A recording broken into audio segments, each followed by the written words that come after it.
According to museum security, you were the last one to leave last night. Did you see or hear anything strange?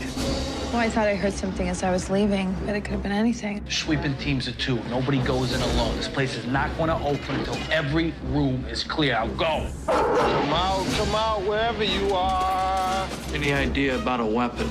Something big. The board is hosting a gala preview here tomorrow night. It would be a disaster for us if we had to postpone. We may have somebody on our hands who makes Jeffrey Dahmer look like a Cub Scout. You have to let the gala go on. Something's wrong. Mom, what's the matter with you?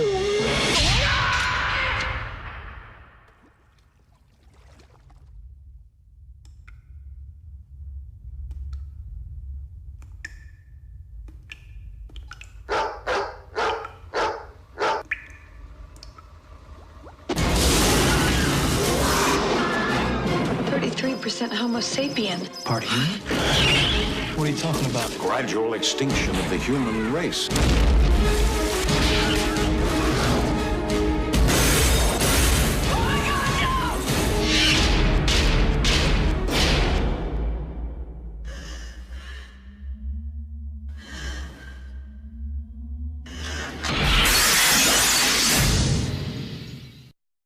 Welcome to today's episode of the B Movie Club. I'm your host, Kevin. This week we discussing the 1997 horror science fiction thriller, The Relic, starring Penelope Ann Miller, Tom Sizemore. It's an all-star cast, kind of, I guess.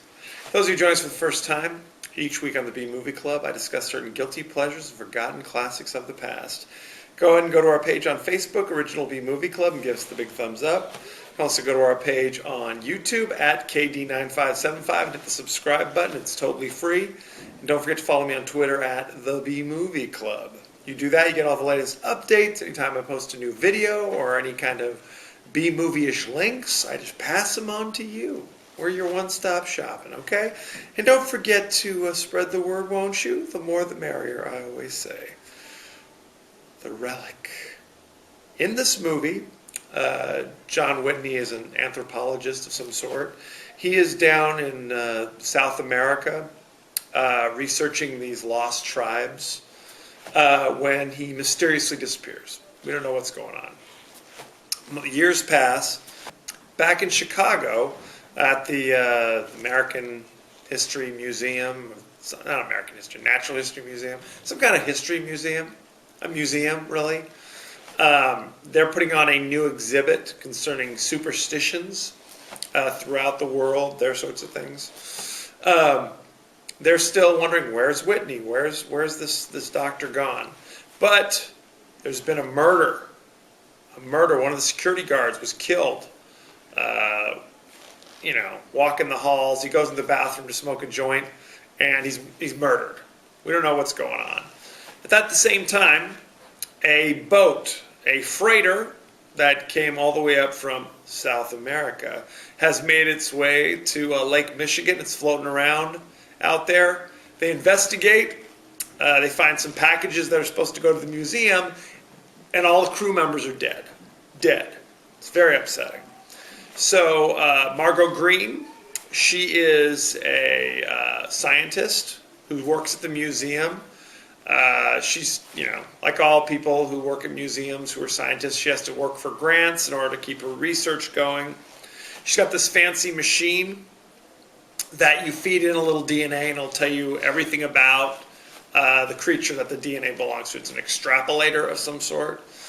So there's, like I said, there's a big show coming up that's going to really put the museum on the map. A lot of wealthy donors are coming in.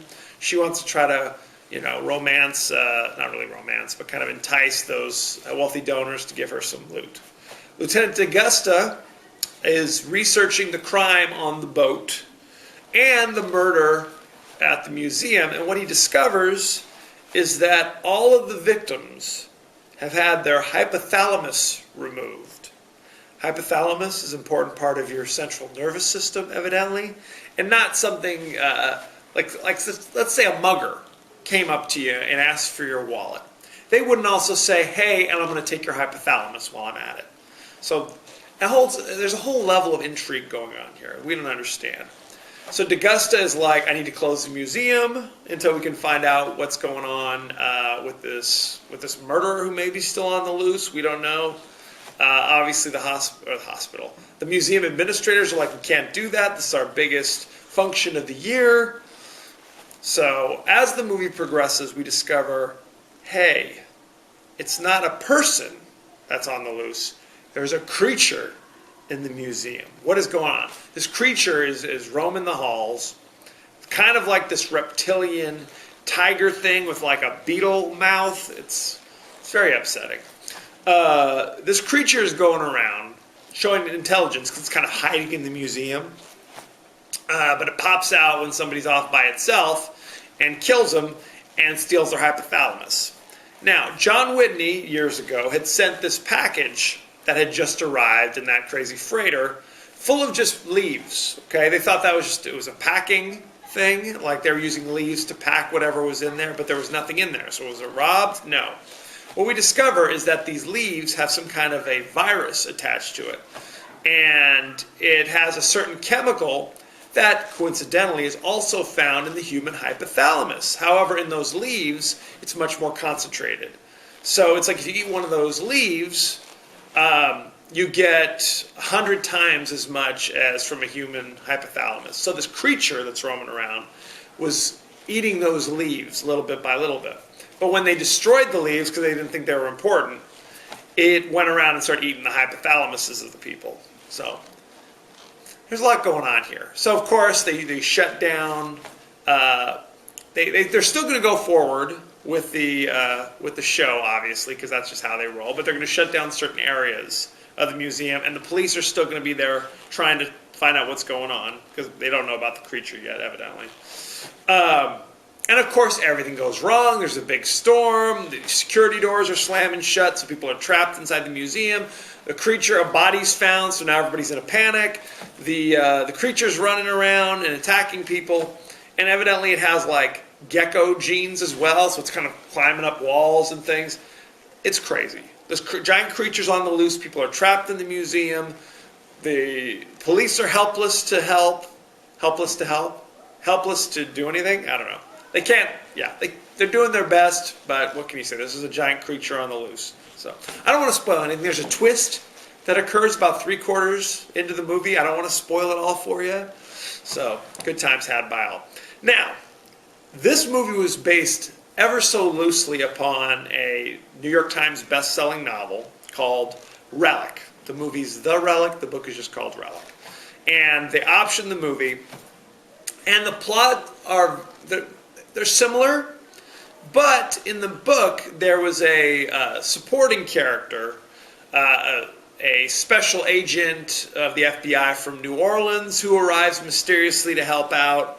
But he's kind of an odd and goofy character, and they just said, we're just trying to make a straight thriller. So they took aspects of that character and they added it to D'Augusta, who is a real character from the book. Now, anybody who's read the book loves this character, and the character who was gotten rid of for the movie is so popular, he's actually becomes the central character of all the sequel books to Relic. There were like 15 sequels that feature this character as the central character, and he was just casually snipped to the floor. Now, fans of the books are like, hey, are you going to ever make any more sequels that institute this real character? But because the movie was not that successful, and the rights are still owned by the movie company that made it, Paramount, it's unlikely they'll make any more sequels. It's very sad. Margot Green, the scientist in this movie, is played by Penelope Ann Miller. She was drawn to the role because she's a powerful lady. She's smart. She's resilient. She's not just a damsel in distress. And spoiler alert, she actually is the one who winds up killing the creature, which is a little bit different from the book, as I said. At one point, she's so amazing, she builds a bomb using materials that she finds down in like the taxidermy station. I don't know. It's basically she has a jar and she puts some materials in there. I don't know what they teach these people in science school, but clearly they can make bombs as well.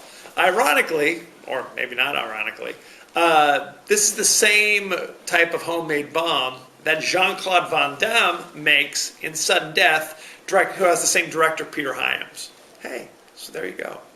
Tom Sizemore plays Vincent D'Augusta, who again is the kind of co-protagonist in the movie.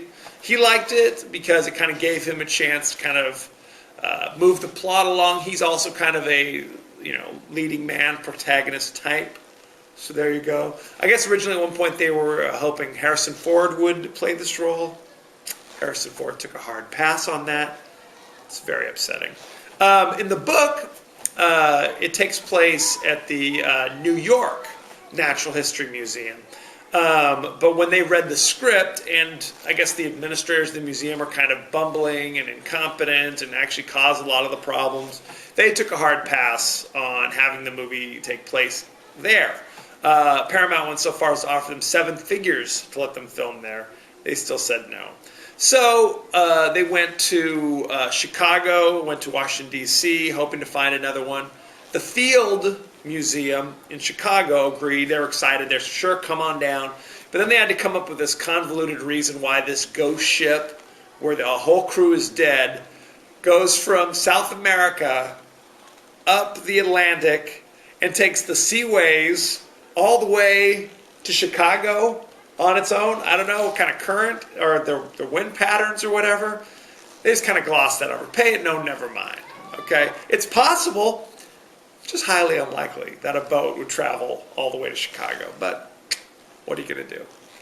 Audra Lindley, who you might remember most famously as Mrs. Roper from Three's Company, plays a small role in this as the medical examiner who inspects the bodies and discovers that the hypothalamuses are missing. This was actually her last film role, ignominiously. She was also in Sudden Death. I don't know. I guess Peter Hyams just loves to have people making bombs with jars, and Mrs. Roper has to be in all of his productions. So there's something special. So good times. They brought in Stan Winston, the famous special effects guy, to create the creature for this movie. And they actually kept it under wraps. Like, you couldn't talk about what it looked like. It was supposed to be a big reveal when you finally see it. They had such problems with the CGI and with the more traditional effects that's one reason why you don't see the creature until so far late into the film, and actually pushed back the release date for 6 months, trying to get the creature to look appropriate or whatever they were going for. In that way, it kind of mirrors Jaws. The plot line kind of mirrors Jaws, and the fact that the monster doesn't work that well until, that's why they don't reveal it until later in the movie. So, good times. This movie came out, it was #1 at the box office for 1 week. Didn't make back all its money, and got mixed reviews. Currently has a 32% rotten on Rotten Tomatoes. Although Siskel, Ebert, and Leonard Maltin gave it decent reviews. I mean, not Sir Lawrence of Arabia or whatever that is. Sir Lawrence of Arabia. Mixing my metaphors. It's not like Schindler's List or something like that. It's not going to win any Academy Awards, but it's fun. It gets the job done. Having read the book, you're a little disappointed when you compare the two. Greatly disappointed when you compare the two. But for what it's trying to accomplish, I think it does it very well. So check it out. It is still streaming instantly on Netflix. Rush out. Let me know what you think. Any favorite scenes, favorite quotes, comments, and questions. Maybe I'll talk about it. Maybe I won't. Next week, moving away from the museum horror not to be confused with Night at the Museum. We're going to be doing the action, apocalyptic, possibly, film Armageddon, starring Bruce Willis, Ben Affleck, Steve Buscemi, Liv Tyler, Billy Bob Thornton. It's an all-star cast. It is also streaming instantly on Netflix, so rush out and see it. Let me know what you think. Also, send in any movie suggestions, anything you're dying to hear me talk about. Just send it on over and let me know. Go to our page on Facebook, Original B Movie Club. Give us the thumbs up. Subscribe to our page on YouTube and follow me on Twitter at The B Movie Club. As you know, I end every episode with a totally out of context quote, and here it is. What? Is he starting a hypothalamus collection? So there it is. So thank you for joining us. Next week, Armageddon. Be well.